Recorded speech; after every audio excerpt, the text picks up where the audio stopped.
నిన్న జమ్మూ కాశ్మీర్లోని పహల్గాం వద్ద జరిగిన టెర్రరిస్టు కాల్పులను తెలంగాణ జనసమితి తీవ్రంగా ఖండిస్తున్నది. అక్కడ వచ్చినటువంటి పర్యాటకులకు ఏ రాజకీయాలతో సంబంధం లేదు, ఎవరి సమస్యలకు కూడా వాళ్ళు మూల కారణం కాదు. కేవలము అక్కడి ప్రకృతిని ఆస్వాదించడానికి వచ్చినటువంటి వాళ్ళు. అటువంటి వాళ్ల మీద దాడి చేయటం కంటే ఘోరమైన అన్యాయం మరొకటి లేదు. ఈ దాడిని అందరూ కూడా ప్రజాస్వామికవాదులు, శాంతి కాముకులు అందరూ కూడా తీవ్రంగా ఖండించాలని సందర్భంగా కోరుతున్నా. దీనివల్ల కలిగే ప్రయోజనం కూడా ఏమీ లేదు.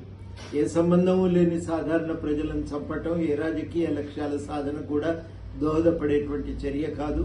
ఇటువంటి చర్యలను అందరం కూడా ముక్త కంఠంతో ఖండించాలి.